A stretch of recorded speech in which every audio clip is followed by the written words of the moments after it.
The snow fell in silent sheets outside the hospital windows, blanketing the world in white as I finished my 12-hour shift. My scrubs clung to my body, still damp with sweat despite the December chill. 3 cardiac arrests, 1 successful.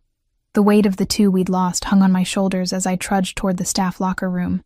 "Emma, you look dead on your feet." Nurse Martinez glanced up from her charting.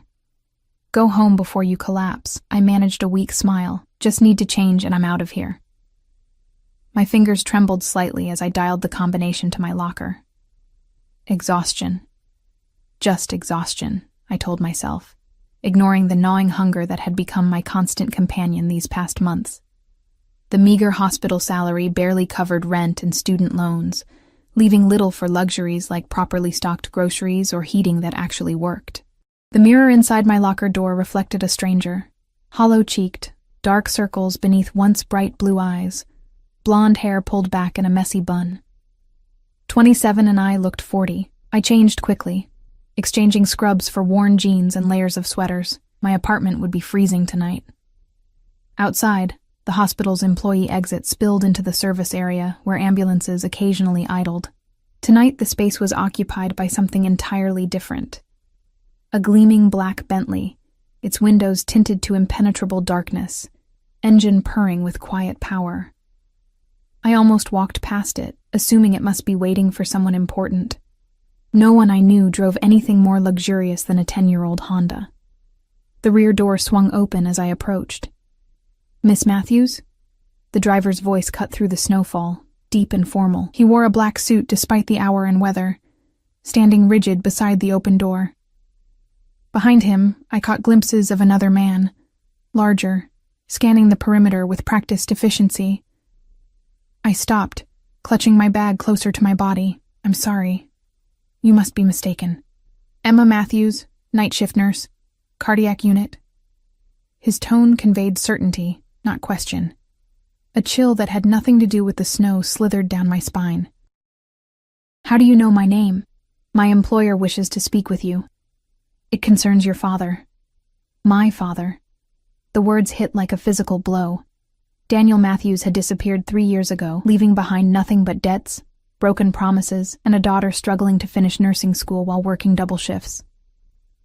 The police investigation had gone nowhere. Eventually, I'd stopped hoping for answers. "What about him?" I asked, my voice suddenly hoarse. "Please." The driver gestured to the open door. "Mr. Castillo prefers not to keep his matters waiting." Castillo. The name registered faintly, whispers in hospital corridors when certain patients arrived with mysterious gunshot wounds and no questions were asked. Rumors of businesses throughout the city that operated under his protection. A name spoken with equal parts fear and reverence. I should have walked away. Every instinct screamed danger. But 3 years of unanswered questions held me in place. 5 minutes, I said, that's all. The interior of the car enveloped me in warm leather and the subtle scent of expensive cologne. Across from me sat a man who couldn't have been more than 35, though power radiated from him in waves that made age irrelevant. Alexei Castillo defied the image my mind had conjured of an aging crime lord. He was devastatingly handsome. Olive skin, sharp cheekbones, and eyes so dark they appeared black in the dim light. His suit probably cost more than 6 months of my salary, tailored perfectly to broad shoulders. "Miss Matthews." His voice carried the barest hint of an accent I couldn't place. "Thank you for joining me." "You mentioned my father," I said, skipping pleasantries. "Do you know where he is?" Something flickered across Castillo's expression. Amusement, perhaps, or appreciation for my directness. "I know exactly where your father is." He reached for a crystal decanter, pouring amber liquid into 2 glasses. "Drink?" I shook my head. "Just information, please." He set 1 glass aside, sipping from the other. "Your father worked for me. Not directly, of course, several layers of separation, but ultimately, he was handling certain financial matters under my supervision." The car began moving, tires crunching softly on snow. I tensed, looking out the window. I didn't agree to go anywhere, just to drive while we talk. His smile didn't reach his eyes. "The hospital parking lot lacks discretion." "What do you mean, he worked for you?" "My father was an accountant at Peterson Financial." A convenient front. Your father had talents that were wasted on legitimate tax preparation. Castillo studied me with unsettling intensity. 3 years ago, he made a decision that disappointed me greatly. He redirected funds that weren't his to redirect. My throat tightened. Are you saying he stole from you? I'm saying he betrayed my trust. Castillo's voice remained soft, which somehow made his words more threatening. And in my world, Miss Matthews, betrayal has consequences. The implications settled over me like ice. Did you kill him? The question hung between us, filling the car's luxurious interior with sudden tension. Castillo didn't answer immediately. Taking another measured sip of his drink. Your father is alive, he finally said. Currently enjoying an extended stay at a property I maintain in South America. The climate is significantly more pleasant than this. He gestured to the snowfall outside. Relief flooded through me, followed immediately by suspicion. If this is true, why tell me now? It's been 3 years. Castillo leaned forward slightly, closing some of the distance between us. Because it's time for your father's debt to be settled, and you're going to help make that happen. I don't have money, I said automatically. I can barely make rent. A laugh escaped him. Genuine, warm, entirely at odds with the situation. If I wanted money, Miss Matthews, I wouldn't be speaking with a hospital nurse who buys her clothes at Target. His eyes flicked over my worn sweater, missing nothing. No. What I require is something only you can provide. My heart hammered against my ribs.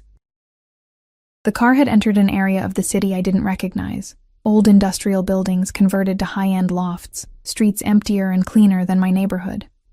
What exactly do you want from me? I asked, hating the tremor in my voice. Something quite simple. Castillo reached into his suit jacket and removed a small velvet box. When he opened it, a diamond ring caught the passing streetlights, scattering prisms across the car's interior. The stone was enormous, obscene in its opulence. I need a wife, Miss Matthews, temporarily. I stared at the ring, then at him, certain I'd misheard. Excuse me? A marriage. Purely for appearances, I assure you. His expression remained unreadable. I have certain business interests that would benefit greatly from the appearance of domestic stability. A 6-month arrangement, after which you'll be generously compensated and free to resume your life. Your father's debt will be considered paid in full, and he'll be free to return to the country. Though I'd suggest he settle somewhere other than Chicago. You can't be serious. I'm rarely anything but. Castillo closed the ring box with a soft snap. You'd want for nothing during our arrangement. Your financial worries would disappear. Think of it as a 6-month vacation from your current circumstances. The car slowed, pulling up alongside a renovated warehouse turned luxury apartment building. Through floor-to-ceiling windows, I glimpsed an elegant lobby with marble floors and a uniformed doorman. This is one of my properties, Castillo explained. You'd have the penthouse to yourself until the wedding. Security, privacy, every comfort. And if I refuse? His expression didn't change, but the temperature in the car seemed to drop several degrees. Then our conversation about your father takes a different direction, a threat, veiled but unmistakable. My father might be a thief who'd abandoned me, but he was still my father, the only family I had left after Mom died. Why me? I asked. You could have anyone. Precisely the problem. Castillo's eyes held mine. The women in my social circle have agendas, entanglements. You're unattached. No complications. No existing connections to my world. Perfect for what I need. And what happens after these 6 months? You'll just let me go? You'll leave after the wedding serves its purpose, he confirmed. With enough money to start a new life anywhere you choose. My word on that. I didn't trust his word, not for a second. But what choice did I have? My father's life hung in the balance, and something told me Alexei Castillo wasn't a man accustomed to hearing no. I need to think, I said. Of course. He handed me a business card, simple, black, with only a phone number embossed in silver. You have until tomorrow evening to decide. The driver opened my door. We had somehow circled back to the hospital, snow still falling gently around us. One more thing, Miss Matthews. Castillo's voice stopped me as I was about to step out. This conversation remains between us. Involving authorities would have Immediate repercussions. For your father, primarily. I nodded stiffly, stepping back into the cold night air. The Bentley pulled away silently, disappearing into the swirling snow like a phantom. My apartment felt smaller and shabbier than ever when I finally reached it an hour later. Water stains marked the ceiling, and the radiator clanked pathetically while producing minimal heat. I sat on my threadbare couch, still wearing my coat, turning Castillo's card over and over in my fingers. A temporary marriage to a man who radiated danger from every pore. A man who held my father hostage in another country. A man whose business dealings I could only imagine. Sleep eluded me entirely. By morning, exhaustion and practicality had made my decision. What was 6 months of my life compared to my father's freedom, compared to the crushing weight of poverty that had become my daily reality? I called the number at precisely 8 a.m. "I'll do it," I said when Castillo answered, his voice recognizable immediately. "But I have conditions." A pause, then. "I'm listening. I finish my shift rotation at the hospital. 2 more weeks. I won't leave them short-staffed."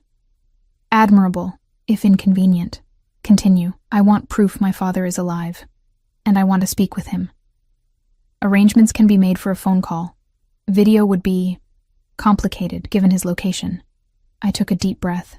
"And when this is over, I want your guarantee that neither of us will ever hear from you again." Another pause.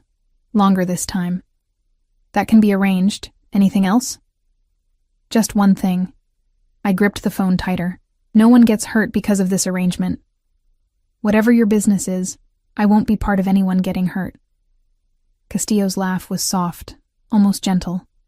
"Your moral compass is noted, Miss Matthews. Report to the address where we stopped last night after your shift today. The penthouse will be prepared for you. I have 2 weeks left at... You'll continue working your shifts. The penthouse is merely more suitable for my future wife than your current accommodations. A car will be waiting for you." The line went dead before I could argue. I sat there, phone in hand, wondering what I had just agreed to. 6 months of my life in exchange for my father's freedom and financial security. 6 months pretending to be married to a man who made my skin prickle with equal parts fear, and something else I refused to acknowledge. Just until after the wedding, I whispered to myself, "Then I'll be free." I had no way of knowing then how profoundly wrong I was. No way of understanding that Alexei Castillo had claimed me the moment I stepped into his car, and that men like him never relinquish what they consider theirs. The wedding wasn't an endpoint, it was just the beginning. That night, as promised, a black SUV waited outside the hospital. Different vehicle, same imposing driver. He opened the door without speaking, and I stepped into my new life like a woman walking to the gallows. Back straight, eyes forward, heart pounding with the certainty that I had made a terrible, irreversible mistake. The penthouse was a different universe from the cramped apartment I'd left behind. Sprawling across the entire top floor of the building, it was decorated in a minimalist style that somehow still screamed money. Sleek furniture, dramatic art pieces, and floor-to-ceiling windows offering a panoramic view of Chicago's skyline. "Your new home, Miss Matthews," said the driver, setting down my embarrassingly small suitcase. "Mr. Castillo had the kitchen stocked. Security is posted in the lobby and private elevator. If you need anything, press 1 on any house phone." I stood in the center of the living room, feeling small and out of place. "When will Mr. Castillo be arriving?" "Mr. Castillo maintains his primary residence elsewhere. He'll visit when his schedule permits." The man moved toward the elevator. "Your bedroom is through the hallway, last door on the right. The closet has been prepared with appropriate attire." Before I could ask what appropriate attire meant, he was gone, leaving me alone in the silent opulence. I ventured down the hallway, past several closed doors, to the bedroom that was apparently mine. The space was larger than my entire apartment, dominated by a king-sized bed with crisp white linens. One wall was entirely glass, with electronic blinds that could be lowered for privacy. The attached bathroom featured a shower large enough for 4 people, and a soaking tub positioned to enjoy the city view. The closet, however, stopped me in my tracks. Calling it a closet was like calling the ocean a puddle. It was a full-sized room with built-in shelving, racks of hanging clothes, and an island in the center displaying jewelry and accessories. Every item still bore tags, designer names I'd only seen in magazines in my size. Dresses, blouses, jeans, shoes, lingerie, enough clothing for 3 women, all apparently mine now. A note lay on the island, handwritten on heavy cardstock. A proper wardrobe for Mrs. Castillo. The hospital uniforms remain yours, but these are for all other occasions. A. The presumption should have angered me. Instead, I felt a hollow sensation in my stomach as the reality of my situation settled in. I was a possession being prepared for display. I ran my fingers over a silk blouse that probably cost more than a month's rent. Tag still attached, pristine and waiting. My phone buzzed in my pocket, a text from an unknown number. Car will collect you at 8 p.m. Dinner with me. Wear something formal. Alexei. No, please. No question mark. Just a command, issued with the certainty of being obeyed. I showered in the palatial bathroom, wrapping myself in a towel so plush it felt like a cloud. Standing before the closet's overwhelming selection, I eventually chose a simple black dress, the least ostentatious formal option I could find. It fit perfectly, clinging to curves I'd almost forgotten I had after months of stress and irregular meals. At precisely 8 p.m., the elevator chimed. I expected the driver, but instead, Alexei Castillo himself stood in the doorway, impeccable in a charcoal suit. His eyes moved over me with methodical assessment. "The dress suits you," he said finally, "though we'll need to work on your nutrition. You're too thin." I swallowed the retort that formed automatically. This wasn't a relationship where I could snap back at perceived insults. "Thank you for the clothes," I said instead, the words sticking in my throat. "Necessity, not generosity," he corrected, gesturing me toward the elevator. "You'll be seen with me. Appearances matter." The restaurant was exclusive, the kind of place with no prices on the menu and staff who materialized exactly when needed and disappeared when not. We were seated in a private alcove, partially screened from the main dining area, but with a clear view of the entire restaurant. I noticed Alexei chose a seat that put his back to the wall. "You promised me proof about my father," I said, once the waiter had taken our order, or rather, after Alexei had ordered for both of us without consultation. Direct, as always. He reached into his jacket pocket and removed a folded newspaper. Today's edition of El Tiempo, Colombia's national paper. Next came a photograph showing my father, thinner, tanner, but unmistakably alive, holding the newspaper on what appeared to be a veranda overlooking lush mountains. "He's in Colombia?" I asked, studying the image for any signs of distress or manipulation, a property outside Medellin. Quite comfortable, though restricted. Alexei retrieved the photo and newspaper. "You'll speak with him tomorrow. 10 minutes, not a second more." "Thank you." The words came automatically, and I immediately hated myself for expressing gratitude to the man holding my father captive. A slight smile curved his lips. "You're learning." "Learning what?" "The appropriate dynamics of our arrangement." His dark eyes held mine. "Tell me about yourself, Emma Matthews." "Beyond what my background check revealed." "What did your background check reveal?" I countered.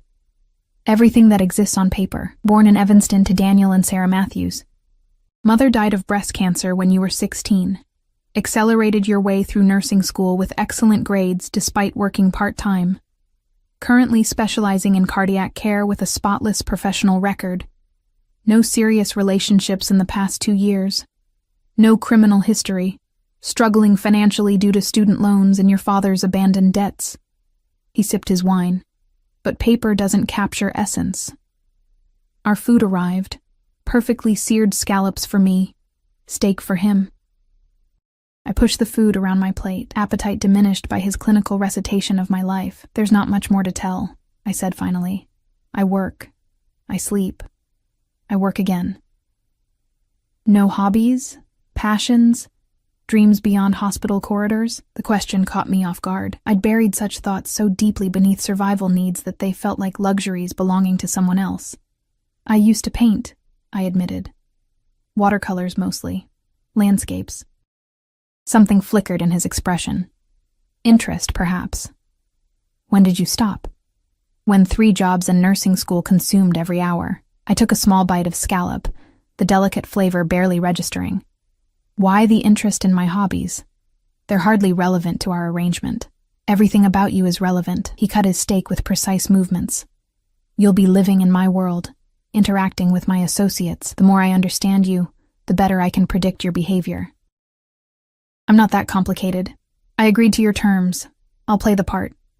Playing a part requires understanding the script, which brings me to our immediate future. He set down his knife and fork. The wedding takes place in 3 weeks. Small ceremony, selected guests only. Before that, we have the engagement party to attend. People need to believe this union is genuine. 3 weeks? I nearly choked on my wine. That's necessary, he interrupted. The timing is not negotiable. You haven't even told me why you need this marriage in the first place. Alexei studied me for a long moment before answering. I'm acquiring new business interests. The current owners are traditionally minded. They value family stability, continuity. A bachelor with my reputation presents certain concerns, and a hastily married bachelor doesn't. Romance makes people blind to timing. We met 6 months ago. A whirlwind courtship. Love at first sight. His mouth curved into a smile that didn't reach his eyes. You were so irresistible that I proposed after just 4 months. No one will believe that. You underestimate both my reputation and human nature.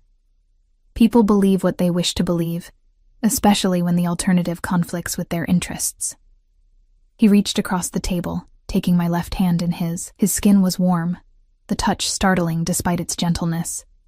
Which reminds me, from his pocket, he produced the same velvet box from our first meeting. This time, he opened it and removed the massive diamond ring before I could protest. With deliberate movements, he slid it onto my finger. The weight of it was immediately noticeable, foreign and heavy. There, now it's official. His thumb brushed over my knuckles, lingering a moment too long. You should know that from this moment, you're under my protection. My security team will accompany you to and from the hospital for your remaining shifts.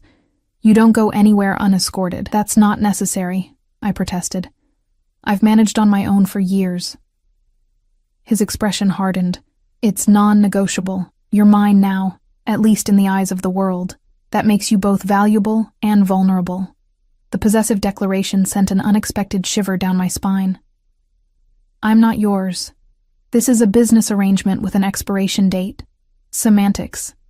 He released my hand and signaled for the check. We should discuss the rules. What rules? The boundaries of our arrangement.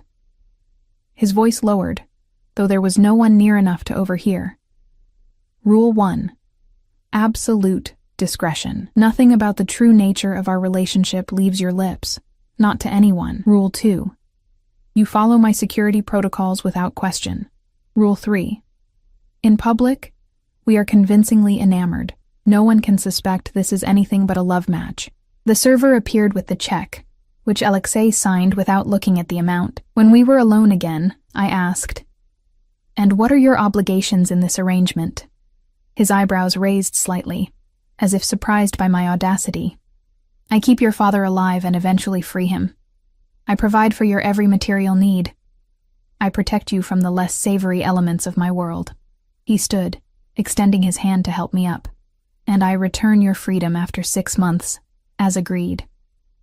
In the car returning to the penthouse, Alexei sat closer than necessary, his thigh occasionally brushing mine as the vehicle navigated Chicago's streets. I pressed myself against the door, creating distance. You should know, he said, breaking the silence, that I've arranged for you to take a leave of absence from the hospital after your final shift. Medical reasons. Fully paid. Your position will remain secure. You had no right. I had every right. His tone brooked no argument. Once we're married, your continued employment would raise questions. No wife of mine would work hospital shifts. For 6 months, I reminded him, after which I returned to my normal life. He didn't respond, staring out at the passing city lights. The silence felt weighted, dangerous. At the penthouse, he walked me to the private elevator. I expected, feared perhaps, that he would insist on coming up, but instead, he simply pressed the button for me. Tomorrow evening, 7 p.m. We're having dinner with business associates. Wear the emerald dress in your closet. As the doors began to close, he added, And Emma? The ring stays on at all times. Alone in the penthouse, I stood before the windows, watching the twinkling city below. The diamond on my finger caught the light, throwing prisms against the glass. I twisted it, feeling its unfamiliar weight, wondering what I'd gotten myself into. My phone rang. Unknown number. Heart racing, I answered. Emma? My father's voice, thinner than I remembered, crackled through the connection. Dad? Tears sprang to my eyes instantly. Are you okay? Are you hurt? I'm fine, sweetheart. They're treating me well enough. He sounded tired, resigned. Emma, listen to me. Whatever Castillo asked you to do, don't do it. Just walk away. It's too late, Dad. I twisted the ring on my finger. I've already agreed. A sharp intake of breath. No, Emma. You don't understand what kind of man he is. I understand enough. You stole from him. Now I'm paying your debt. What did he ask for? The fear in his voice was palpable. I hesitated, then decided truth was simpler. Marriage, temporary, for appearances. Oh, God. My father's voice broke. Emma, nothing is temporary with Alexei Castillo. What he claims, he keeps. He promised I could leave after the wedding serves its purpose, I insisted. But doubt crept in, cold and insidious. Promises mean nothing to men like him.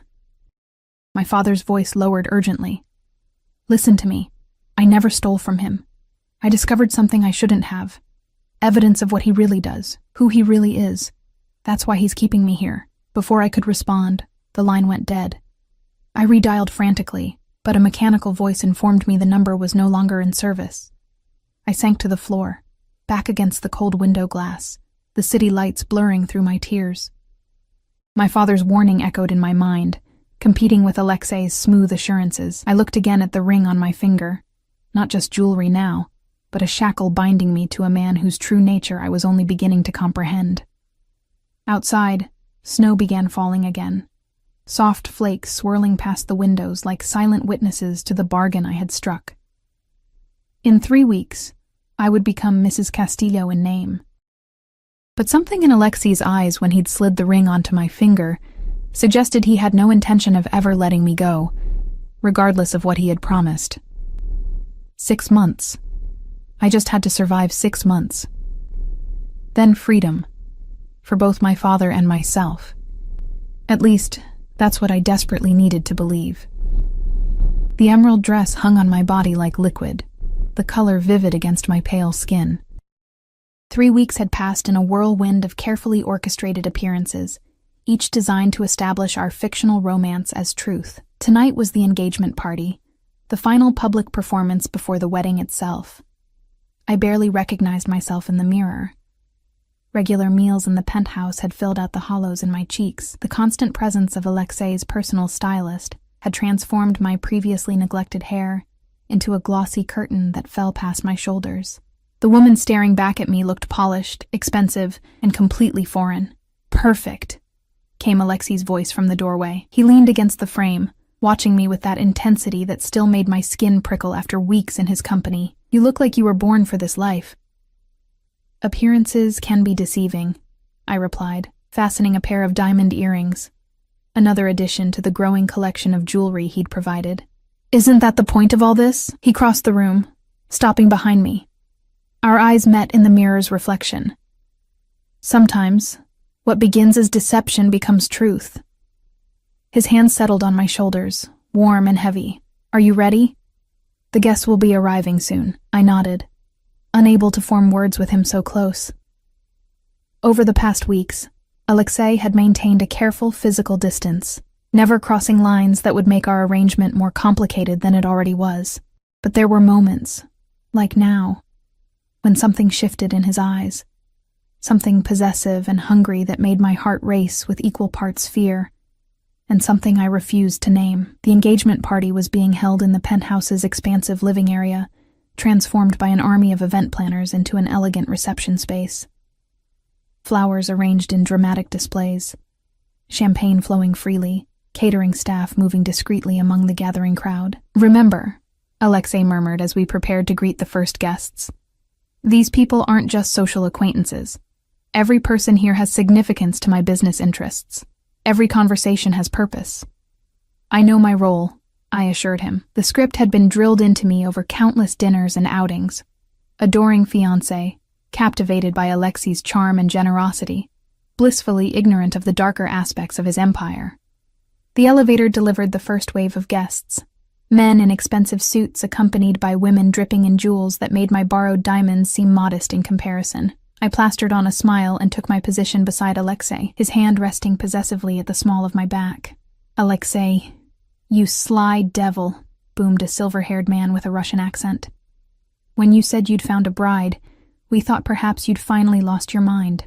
Now I see you've lost your heart instead." His appreciative gaze lingered on me a moment too long. "Victor." Alexei's voice carried warmth that didn't reach his eyes. "May I present my fiancée, Emma Matthews. Emma, Victor Petrov is an old family friend." I extended my hand, which Victor kissed rather than shook. "The pleasure is entirely mine," he said, still holding my fingers. "Our Alexei has always been so selective. You must be extraordinary to have captured him so completely." Alexei's hand tightened almost imperceptibly at my waist. "Emma is unique in every way," he said, smoothly extracting my hand from Victor's grasp. "She works miracles with cardiac patients, saving lives while stealing mine." The practiced line rolled off his tongue with convincing sincerity. I looked up at him with what I hoped appeared as adoration, rather than the complex tangle of emotions that actually churned within me. "You give me too much credit, darling." Victor's wife, at least 30 years his junior, appeared at his elbow, her smile tight and assessing. "How did you two meet?" she asked, the question innocent enough, but her tone suggesting she was looking for inconsistencies. "Through mutual acquaintances," Alexei answered smoothly. "At a hospital charity gala last fall." The lie was well rehearsed, complete with fabricated details we'd gone over repeatedly. I nodded, adding the personal touch we'd agreed upon. He donated an obscene amount of money just to speak with me for 5 minutes. "Worth every penny," Alexei said, bringing my hand to his lips in a gesture that sent an unexpected warmth through my body. As more guests arrived, I found myself separated from Alexei, drawn into conversations with curious women eager to discover how an ordinary nurse had captured Chicago's most eligible and feared bachelor. "It all happened so quickly," commented a sleek blonde whose name I'd already forgotten. "Alexei has never shown interest in settling down before." "When you know," I replied, with the breezy confidence of a woman secure in her relationship rather than one participating in an elaborate charade. "And you're not intimidated by his world?" asked another woman, this one older, with knowing eyes that missed nothing. "What aspect of his world do you mean?" I countered, careful to maintain the fiction that I knew only of Alexei's legitimate business ventures. She smiled thinly. "The power, the responsibilities, the expectations that come with being Mrs. Castillo." Before I could formulate a response, a warm arm slipped around my waist. "I hope you ladies aren't interrogating my fiancé too severely," Alexei said, his tone light, but with an undercurrent of warning. "Just girl talk," said the older woman, raising her champagne glass in a silent toast. "She's delightful, Alexei, a refreshing change from your usual companions. She's nothing like anyone who came before," he agreed, his eyes finding mine with an intensity that made the room seem to fade around us. For a moment, the performance felt dangerously close to reality. The evening progressed in a blur of introductions and carefully navigated conversations. I sipped champagne sparingly, aware of the need to maintain absolute control. Throughout it all, Alexei remained attuned to my location, even when across the room, his gaze finding me periodically as if to assure himself of my presence. It was during a rare moment alone, as I slipped into the kitchen for a brief respite from the performance, that I encountered a face I hadn't been introduced to. A man with cold blue eyes, and an air of danger different from but equal to Alexei's. "So you're the bride," he said, leaning against the counter as staff moved around us. "Interesting choice." "I'm sorry, I don't think we've met," I replied, immediately on guard. "Marco Vega." He didn't offer his hand. "Alexei and I have overlapping interests." "I see. Are you a business associate?" Marco's smile didn't reach his eyes. "Sometimes competitor, sometimes collaborator, always watching." His gaze traveled over me with clinical assessment. "You're not what I expected."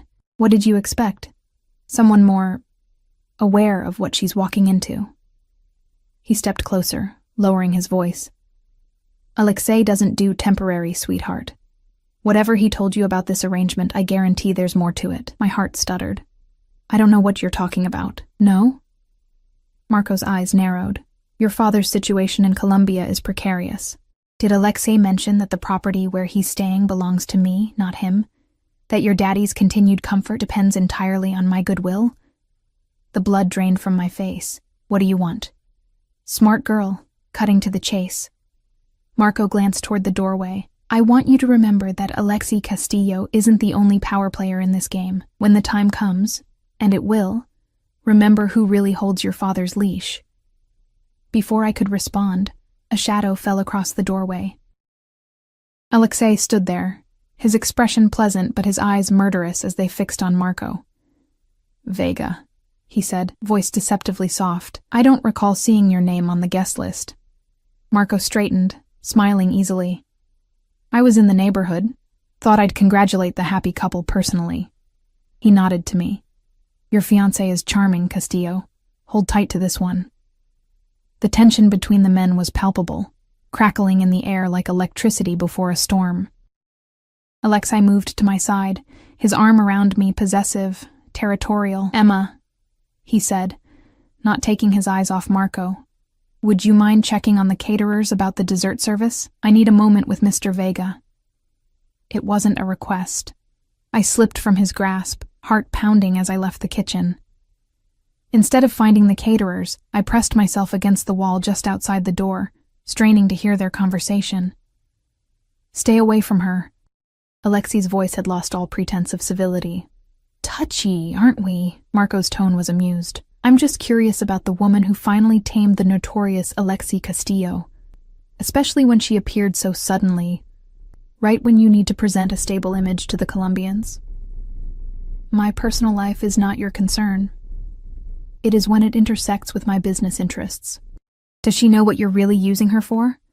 Does she know about Bogota? A sound of movement, something hitting the counter hard. Alexei's voice, lower now, threatening. Mention Bogota again, and our arrangement regarding her father ends permanently. Are we clear? Marco laughed softly. Crystal clear. But remember, Alexei, I've known you too long to believe this marriage is just about business optics. You don't share your space, yet she's living in your penthouse. You don't tolerate attachments, yet you're parading her around like a prize. Whatever game you're playing, I don't think even you understand the rules anymore. I backed away quickly as footsteps approached the door, busying myself with a passing server just as the men emerged. Marco nodded to me with a knowing smile before departing. Alexei's face was a mask of controlled fury as he returned to my side. What did he say to you? He demanded quietly. Nothing important. I lied. Just introducing himself. Alexei's eyes searched mine, clearly not believing me, but unwilling to press the issue with guests nearby. Stay away from him, Emma. Marco Vega is dangerous in ways you can't imagine. More dangerous than marrying a man like you. The words slipped out before I could stop them. Instead of anger, something like appreciation flickered in his expression. At least with me, you know the terms of the danger. His fingers intertwined with mine, the gesture possessive. 2 more hours, then our guests will leave. You're doing exceptionally well. The remainder of the evening passed in a haze of forced smiles and champagne. By the time the last guest departed, my face ached from maintaining the facade. I kicked off my heels the moment the elevator doors closed behind Victor and his wife, the last to leave. Finally, I breathed, sinking onto the sofa and massaging my feet. Alexei loosened his tie, watching me with an unreadable expression. You impressed them, even Victor's wife, and she despises everyone. Good. One performance closer to the end of our arrangement. I reached for the ring, intending to remove it now that no one was watching. Leave it on, Alexei said sharply. There's no one here to see. I'm here. He poured himself a drink from the bar, and it stays on until our agreement concludes. I sighed, too tired to argue. Fine. What was that with Marco Vega? And what's in Bogota that I should know about? Alexei stilled, glass halfway to his lips. You were eavesdropping. I was protecting my interests. If my father's situation is more complicated than you've led me to believe, your father is fine as long as you fulfill your end of our bargain." He set down his glass with controlled precision. Marco was attempting to create discord. It's what he does. Was he lying about owning the property where my father is staying? A muscle ticked in Alexei's jaw. "No, our business arrangements are complex. But your father's situation remains under my control.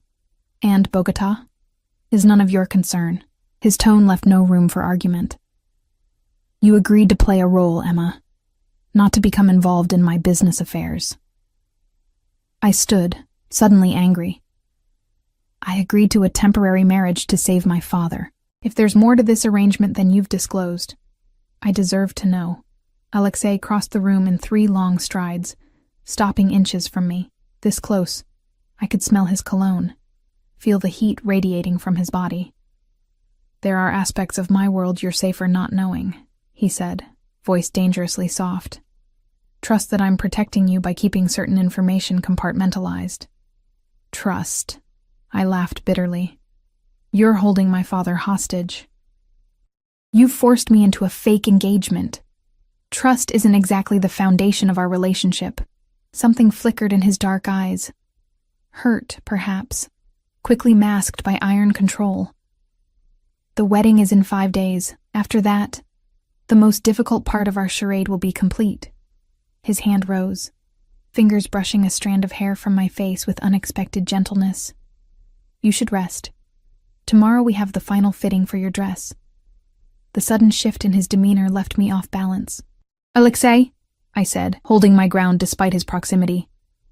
"Whatever game you and Marco Vega are playing, don't make my father a pawn in it. Your father made himself a pawn the moment he accessed files he had no business seeing." Alexei's fingers trailed down my cheek, coming to rest beneath my chin. "But you're no pawn, Emma Matthews.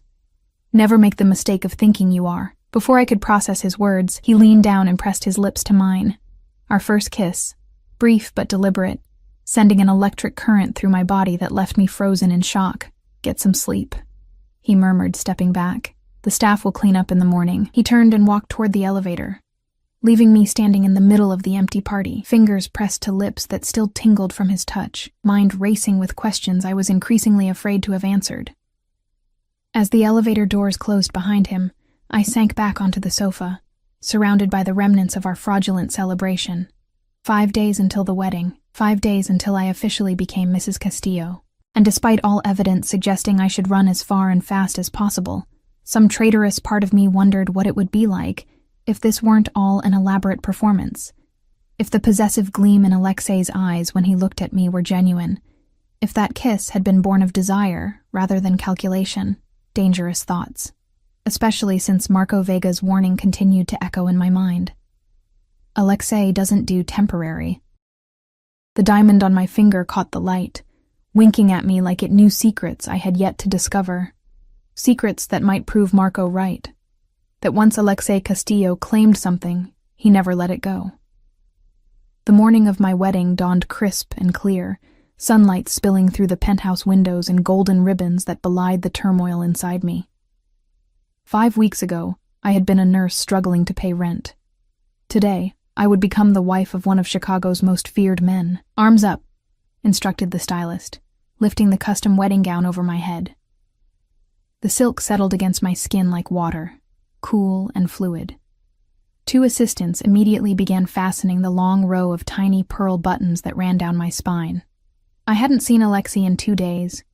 A traditional separation before the wedding, he'd explained, though I suspected it had more to do with business than tradition. The last time we'd spoken had been during the rehearsal dinner, where he'd played the role of besotted groom with such conviction that even I had moments of forgetting it was all performance. "You look stunning," said Sophia, Alexei's personal assistant who had been assigned to oversee my preparation. Her usual crisp efficiency was tempered by genuine admiration as she circled me. "Mr. Castillo will be breathless." I doubted anything could render Alexei Castillo breathless, but I kept the thought to myself. "What time is it?" I asked instead. "Nearly 11. The ceremony begins at 1. Sophia checked her phone. "The car arrives in 40 minutes. Hair and makeup are almost complete. Then we'll add the veil and jewelry." The wedding was taking place at a private estate outside the city, exclusive, heavily secured, and far from prying eyes or uninvited guests. Only 60 people would witness the ceremony, each carefully vetted and significant to Alexei's business interests. As the makeup artist applied the finishing touches, I studied my reflection. The woman in the mirror was a stranger, ethereal in ivory silk that hugged her curves before flaring gracefully at the knees, hair swept into an elegant updo with loose tendrils framing her face. Diamond drops hung from her ears, matching the massive engagement ring and the delicate bracelet at her wrist. She looked like she belonged in Alexei's world of wealth and power. "One final touch," Sophia said, producing a velvet box. Inside lay a necklace of diamonds and sapphires that caught the light in blue fire. "Mr. Castillo sent this for you, a wedding gift." The piece was exquisite, vintage by the look of the setting, and worth more than I would have earned in 10 years at the hospital. Sophia fastened it around my neck, the weight of it substantial against my collarbone. "There was a note," she added, handing me a small envelope. Inside, written in Alexei's bold handwriting, something borrowed from my mother's collection. "Something blue to match the fire in your eyes when you defy me, A."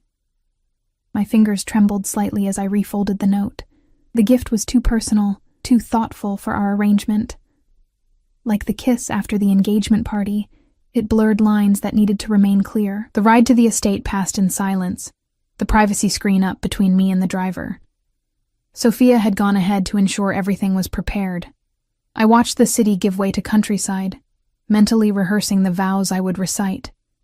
Words of love and devotion that were elaborate lies. The estate was a sprawling mansion set amid manicured grounds, now transformed with white flowers and ribbons into a fairy tale wedding venue.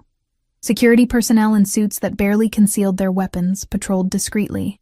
As my car pulled into the circular drive, I spotted several men I recognized as part of Alexei's inner circle, stationed at strategic points around the property. Sophia met me at the entrance, ushering me through a side door to avoid early glimpses from arriving guests. "Everything is perfect," she assured me, leading me to a luxurious suite that had been converted into a bridal preparation room. "Mr. Castillo has arrived and is greeting select guests. The ceremony area is ready." My stomach knotted with nervous energy. "Sophia, I need a moment alone." She hesitated, then nodded. 10 minutes. Then we need to be in position. When the door closed behind her, I sank onto a velvet chaise, careful not to wrinkle the gown. The room's window overlooked the ceremony area, white chairs arranged in neat rows, an arbor dripping with flowers, string quartet setting up beside a small reflecting pool. It was beautiful, tasteful, and entirely surreal. My phone, a new secured device Alexei had provided, buzzed with a message. "Unknown number. They're moving your father. Tonight. Whatever Castillo promised, it's happening now. Be prepared. Marco Vega." It had to be. I tried calling the number back, but it had already been disconnected.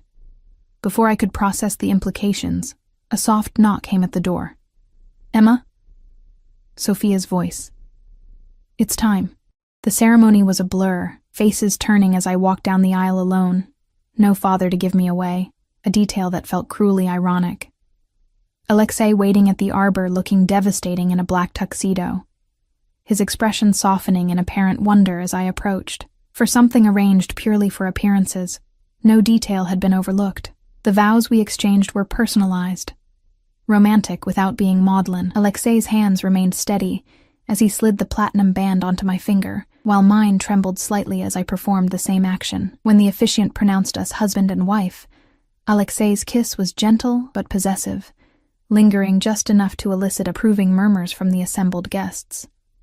"You're trembling," he whispered against my ear as we turned to face our audience as husband and wife. "Good acting," I whispered back, forcing a radiant smile. His arm tightened around my waist.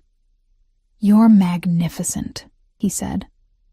And for a disorienting moment, I couldn't tell if he was still performing or expressing genuine admiration. The reception that followed was lavish but intimate. A 5-course meal served in the estate's grand ballroom, followed by dancing under crystal chandeliers. Alexei remained at my side throughout, his hand often at the small of my back, possessive and guiding.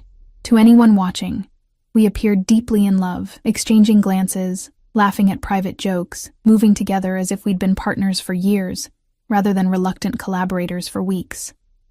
"You should eat something," Alexei murmured during a moment between conversations.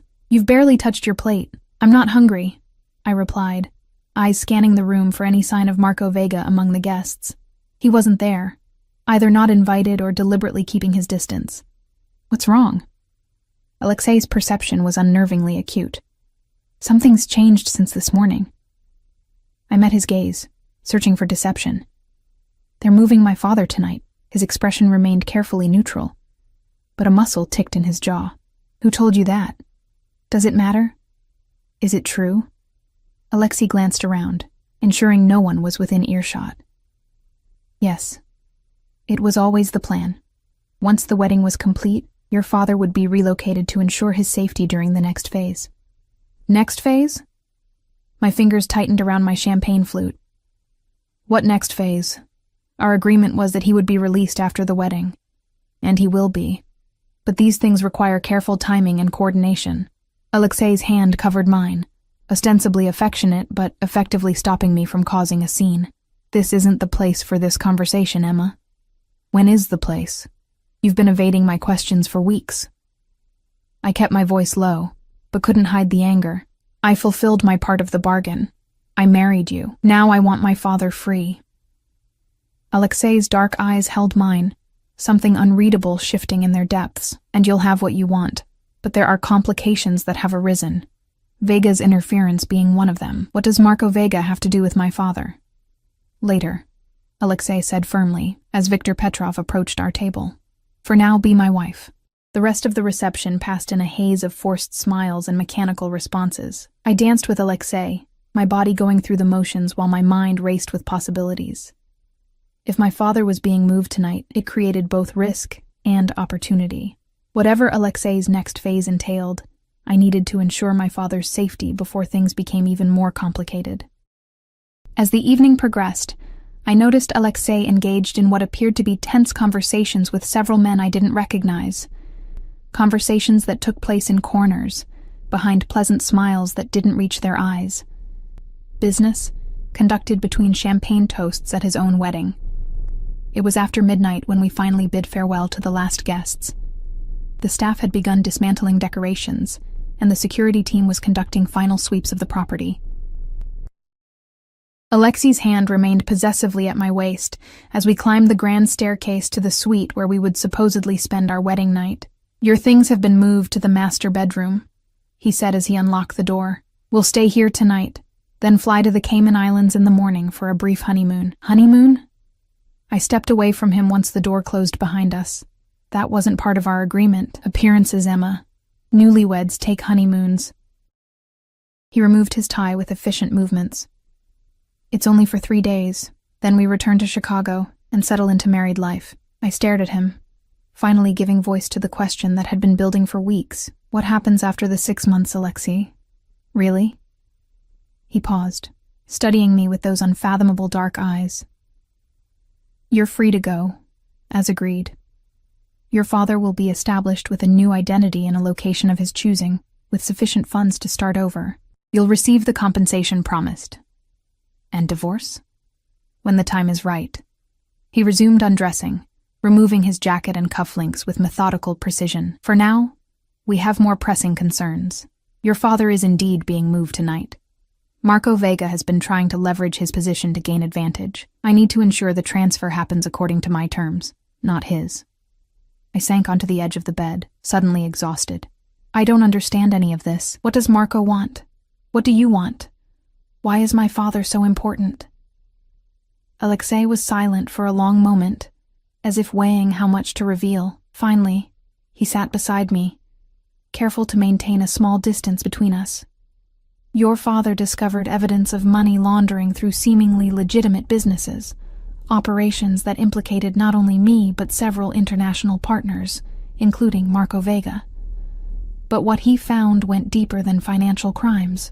There were records of other activities, things that would interest federal authorities on multiple continents. So he is a hostage to your criminal empire." I laughed bitterly.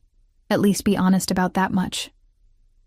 He's alive because of me, Alexei countered, voice hardening. Others wanted him eliminated immediately.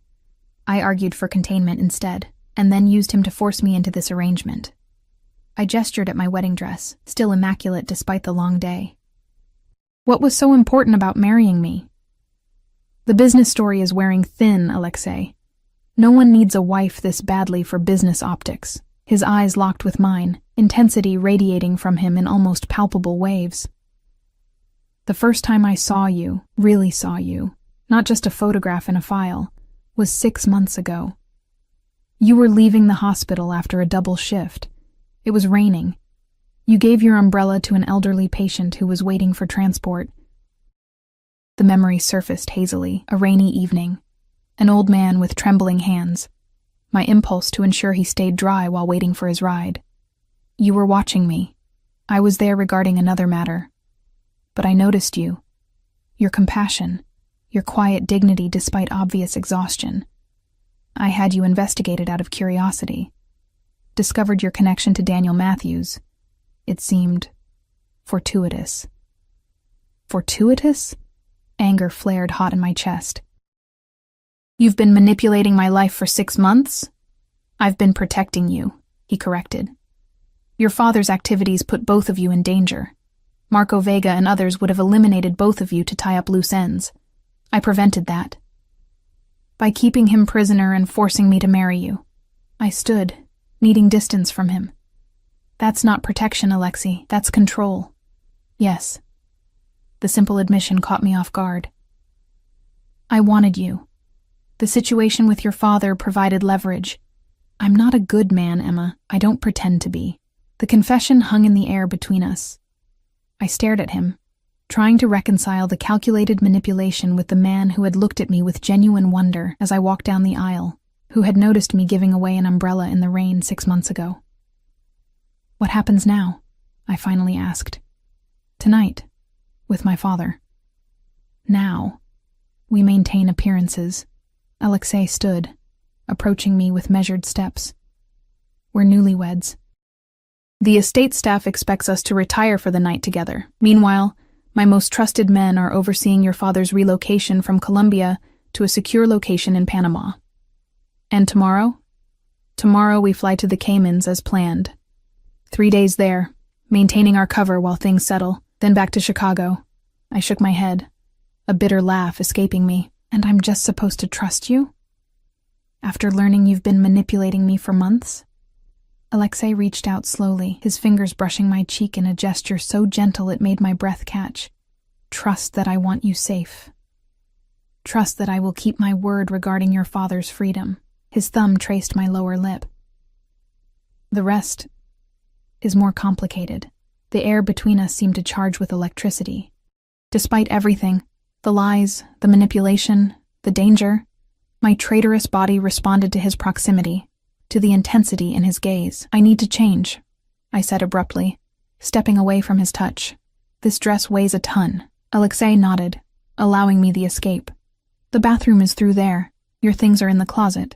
I'll give you privacy. In the massive marble bathroom, I stared at my reflection. Still the stranger in white silk, diamonds at my throat, but now with the addition of a platinum wedding band beside the engagement ring. Mrs. Castillo. The name felt foreign, dangerous. As I carefully removed the gown, I couldn't escape the reality of my situation. Whatever freedom I thought I'd negotiated had been illusion. Alexei had been orchestrating events long before he approached me outside the hospital. And despite his promise about the 6-month time frame, I was beginning to understand what my father and Marco Vega had both warned me about. Alexei Castillo didn't do temporary. The question remaining was what I would do with that knowledge, and whether the complex feelings developing within me would lead to my salvation or my downfall. 3 months into our marriage, the lines between performance and reality had begun to blur, like watercolors bleeding into one another. Life as Mrs. Castillo settled into a rhythm I never expected. Complex, dangerous, and increasingly difficult to imagine abandoning. The Cayman Islands honeymoon had extended from 3 days to 2 weeks, with Alexei conducting business remotely while I adjusted to my new reality. We shared meals, conversations, and eventually the same bed. though Alexei maintained physical boundaries that both frustrated and relieved me. We returned to Chicago as a united front, presenting the image of newlywed bliss while privately navigating the complicated truth of our arrangement. On this particular evening, I stood at the penthouse windows watching snow blanket the city, almost exactly like the night Alexei had first approached me, though everything else had transformed beyond recognition. My phone chimed with the secure messaging app Alexei had installed. A video call from a number I'd come to recognize over the past months. "Dad," I answered, relief washing through me at the sight of his face. He looked healthier than in previous calls. Tanned, less gaunt. "How are you feeling?" "Better every day." He adjusted the camera, revealing a veranda overlooking a tropical garden.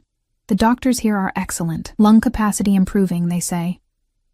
The pneumonia had been unexpected, a complication during his transfer from Colombia to Panama. For 3 terrifying weeks, I'd received only sporadic updates on his condition as he fought for his life in a private medical facility. It was during that time that something fundamental had shifted between Alexei and me.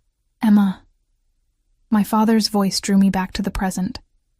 "Have you thought about what I said, about leaving while you still can?" I glanced toward the bedroom, making sure Alexei wasn't within earshot. "It's not that simple anymore, Dad." "It never is with men like him." My father's expression darkened. "The longer you stay, the harder it becomes to leave. Trust me, I know. Alexei isn't keeping me prisoner." The words felt both true and false simultaneously. "And he's arranged for your care, your recovery. Because it gives him leverage over you," my father countered. "Emma, listen to me. The documents I found, the reason I'm in this situation, they contained evidence of things you can't imagine. Castillo isn't just some businessman with shady connections. He's..." The call suddenly ended, the screen going black. I tried calling back immediately, but the connection failed repeatedly. With growing unease, I checked the encrypted email account Alexei had set up for communication with my father. Nothing new. "Problem?" Alexei's voice came from behind me, making me jump. He stood in the doorway to our bedroom, casually elegant in a charcoal sweater and tailored slacks, watching me with those perceptive eyes that seemed to miss nothing. "The call with my father cut out," I said, deciding honesty was safer than being caught in a lie. "I can't reconnect." Alexei crossed to the bar, pouring himself a measure of scotch. "The secure connection sometimes experiences delays. Try again tomorrow." Something in his tone raised my suspicions. "Did you terminate the call?" He turned to face me, expression neutral. "Why would I do that?" "Because my father was about to tell me something you don't want me to know." A slight smile curved his lips. "After 3 months as my wife, you still think I'd be so clumsy?" He approached, handing me a glass of wine I hadn't asked for, but accepted anyway. "Your father's connection likely dropped because of the storm system moving through Panama. Nothing more sinister than weather." I wanted to believe him. Part of me, a growing part, did believe him. But doubt lingered, nurtured by my father's persistent warnings and the glimpses I'd caught of Alexei's business operations. "We need to discuss the 6-month timeline," I said, changing tactics. "We're halfway through our agreement." Alexei's expression shifted subtly, a tightening around his eyes. "Is living as my wife so unbearable that you're counting the days?" The question caught me off guard with its hint of vulnerability. "That's not what I meant. I just need clarity." He studied me for a long moment, then set down his glass and crossed to the windows where I stood. Chicago sprawled beneath us, lights twinkling through falling snow like stars captured in a glass dome. "The situation has evolved since our original agreement," he said finally. "Marco Vega's interference, your father's illness, certain business developments. You're extending the timeline. It wasn't a question. I'm suggesting we reassess what both of us want." He turned to me, close enough that I could feel the heat radiating from his body. "These past months, have they been only performance for you, Emma?" My heart accelerated traitorously. "Don't do that," I said, voice low. "Don't pretend this is about feelings when it's about control. Is it impossible that it could be both?" His hand rose to my face, fingers tracing my cheekbone with feather-light precision. "I've watched you these past months. How you've adapted to my world, how you've learned to navigate its complexities, how you look at me when you think I don't notice." I stepped back, needing distance from his intoxicating proximity. Stockholm Syndrome isn't the same as genuine emotion, Alexei. Something like hurt flashed in his eyes before his expression hardened. Then perhaps we should clarify the terms of our continued arrangement. He moved toward his office. Come. There's something you should see. I followed him into the sleek space where he conducted business from home, watchful of the sudden shift in his demeanor. Alexei unlocked a hidden safe behind an abstract painting, removing a laptop I'd never seen before. After entering several passwords, he turned the screen toward me. These are the documents your father accessed, he explained, voice clinically detached. Financial records primarily.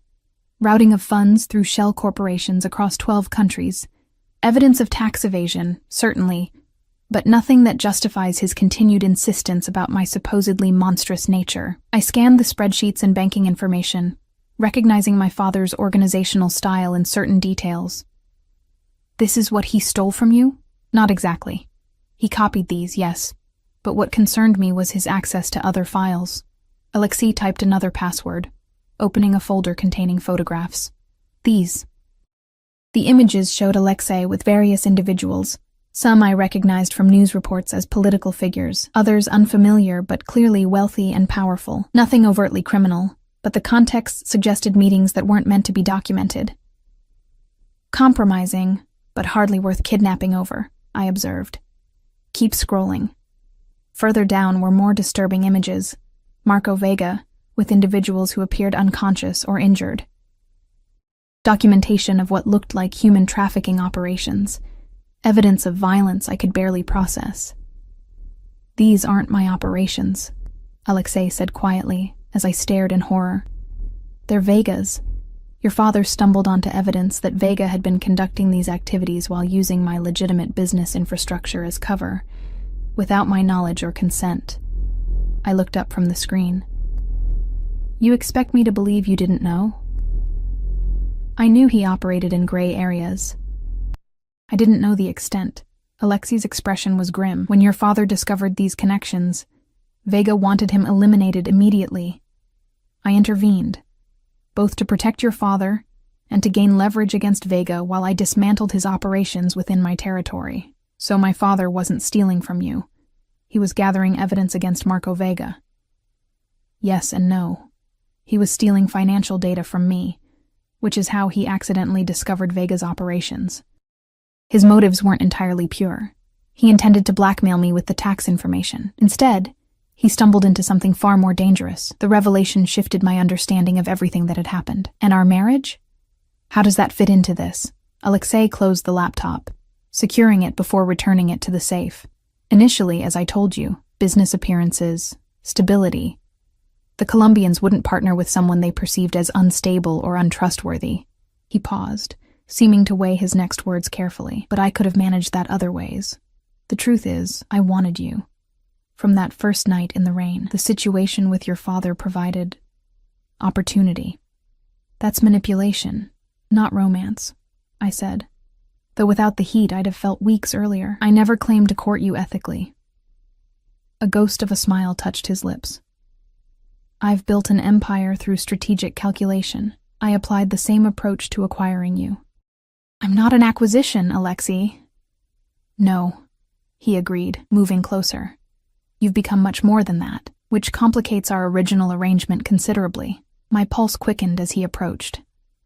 Over the past months, we'd maintained a careful distance, sharing a bed, but never crossing the line to intimacy, building a relationship based on complex interdependence rather than physical connection. But the air between us had grown increasingly charged, desire building like pressure before a storm. What do you want from me now? I asked, voice barely above a whisper. Everything, he answered simply. Not for 6 months, not as performance. Everything, Emma. Permanently. Before I could respond, his phone rang, the specific tone that indicated his security team. Alexei answered immediately, his expression darkening as he listened. When? He demanded. How many? Lock down the building and bring the car around. We leave in 5 minutes. He ended the call, already moving toward the bedroom. Pack a bag. Essentials only. We need to go. Now. What's happening? Alarm shot through me at his sudden urgency. Vega's men have been spotted in the building. Alexei pulled a go-bag from the closet, checking its contents. He's making his move. What move? Against what? Against me. Against us. He grabbed my shoulders, intensity radiating from him. Listen carefully. Marco Vega has been losing territory and influence for months, as I've systematically dismantled his operations. The marriage, our marriage, solidified alliances that further weakened his position. He's desperate, which makes him dangerous. Understanding dawned with sickening clarity. My father is secure, Alexei assured me. I moved him to a different facility 2 days ago, precisely because I anticipated Vega might try to use him as leverage. Relief flooded through me, followed immediately by renewed fear, as the penthouse security system emitted a soft warning tone. Alexei reacted instantly, pulling me toward a concealed panel in the bedroom wall. Emergency exit, he explained, pressing his palm to a hidden scanner. It leads to a secure elevator that connects to underground parking. As the panel slid open, the main elevator chimed. Someone arriving at the penthouse. Alexei's expression hardened as he drew a gun from beneath his jacket. Go, he ordered, pushing me toward the hidden passage.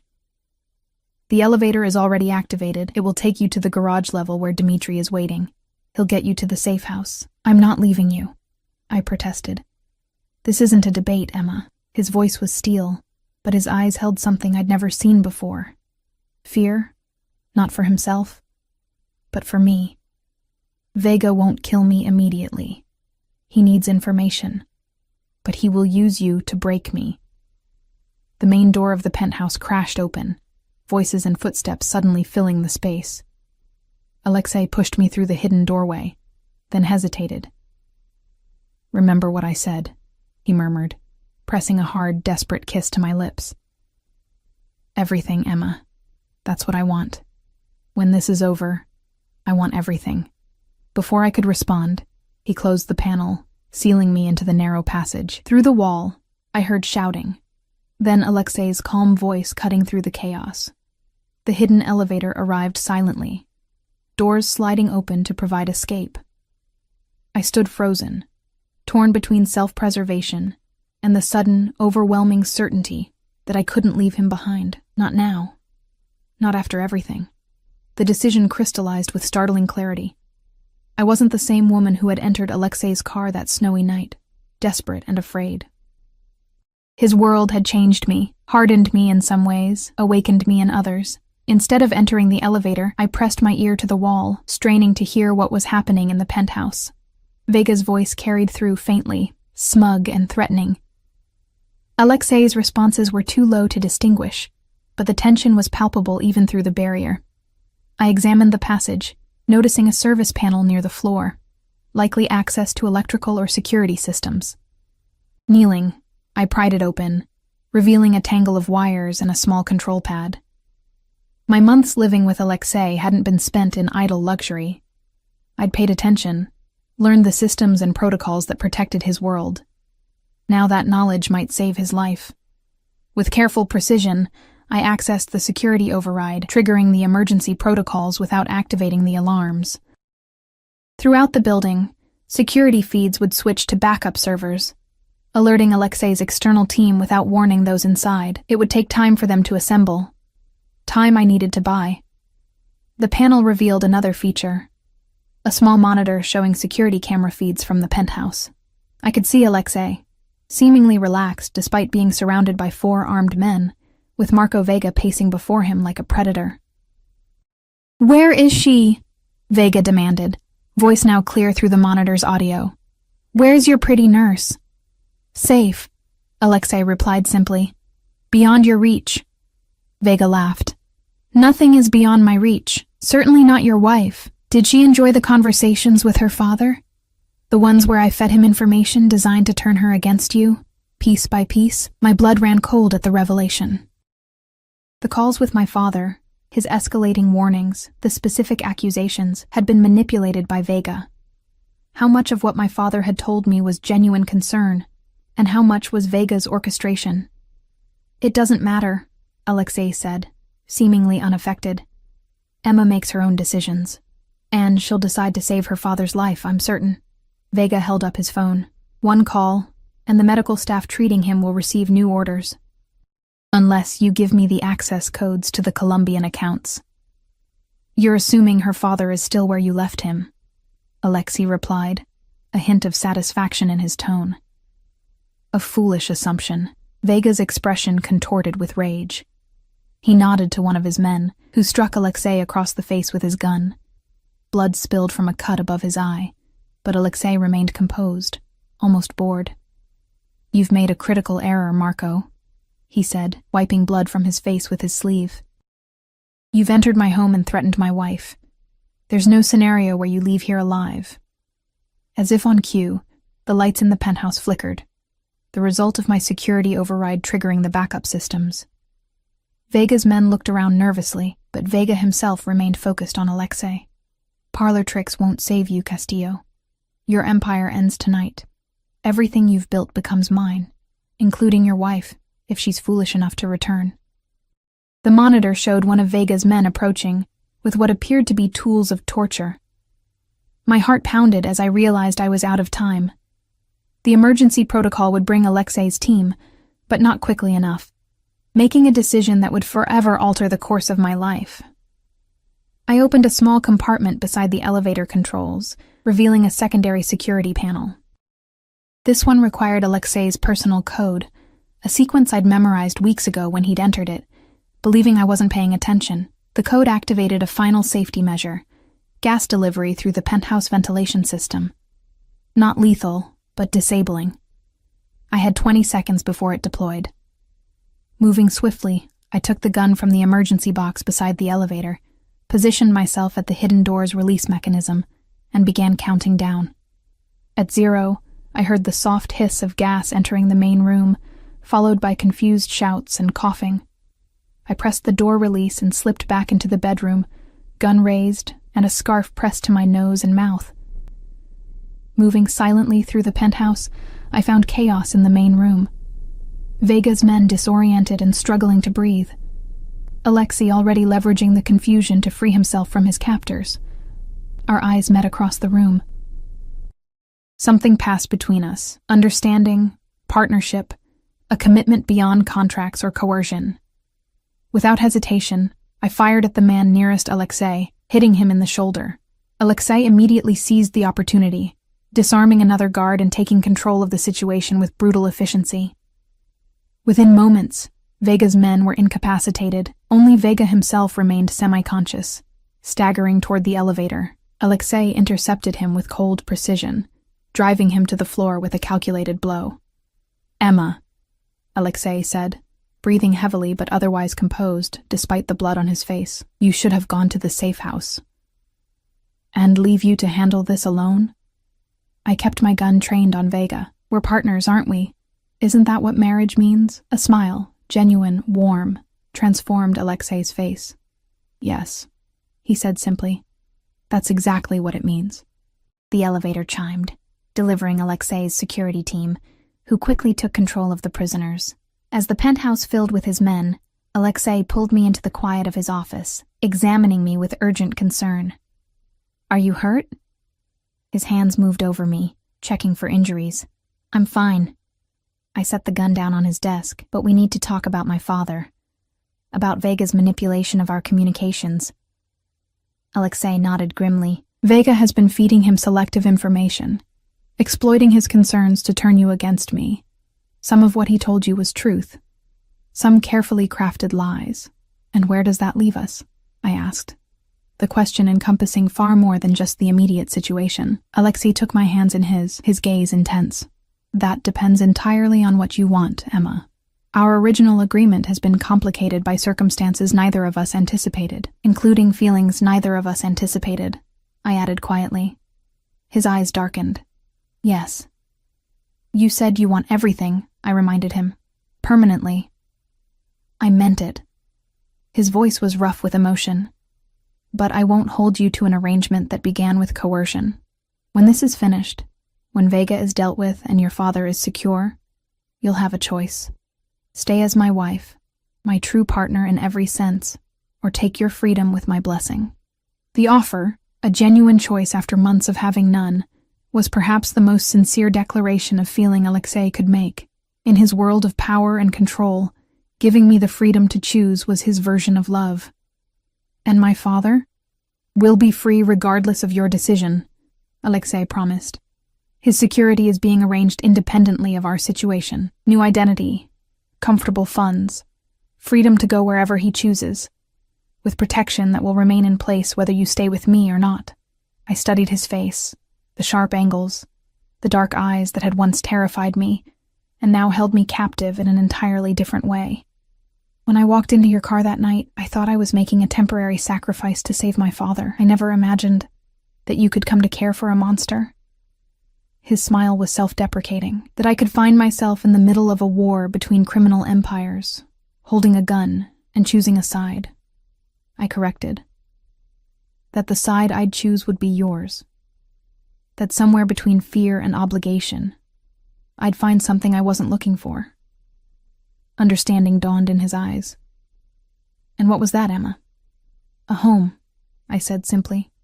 Complicated, dangerous, but mine all the same. With you, the admission hung between us, changing everything. Alexei's hand came up to cup my face, his touch gentle despite the violence those same hands had enacted minutes earlier. Stay, he whispered. Not for 6 months. Not because of your father. Stay because you want to. Stay because this world we've built between us, imperfect as it is, matters to you as it does to me. In answer, I closed the distance between us, pressing my lips to his in a kiss that contained my decision. The taste of blood mingled with desire as his arms encircled me, pulling me against him with the desperation of a man who had nearly lost everything. When we finally broke apart, breathless, I saw a future unfolding that I'd never imagined for myself. Complex, shadowed, but illuminated by a connection that had transcended its coercive beginnings. We need to move quickly, Alexei said, though his hands remained at my waist. Vega's organization will retaliate once they realize he's been captured. The safe house, then arrangements for your father. And after that? I asked. His eyes held mine, filled with a promise I now believed. After that, we build something real from what began as pretense. Together. 6 months earlier, I had entered Alexei Castillo's car believing I would leave after the wedding, that my captivity had an expiration date, that freedom waited on the other side of a temporary arrangement. I had been wrong. There would be no leaving, no returning to the life I'd known before. But as Alexei led me from the penthouse, his hand firm in mine, his men securing our path, the weight of his ring on my finger no longer feeling like a shackle but a choice, I realized that sometimes captivity and freedom were not opposites, but different faces of the same complex truth. I had entered a cage of Alexei's making, only to discover that I had become its keeper. And in that paradox, I had found a home I never knew I wanted, with a man whose darkness matched and balanced my light. The Mafia boss had never let me go. But somewhere along the way, I had stopped wanting him to,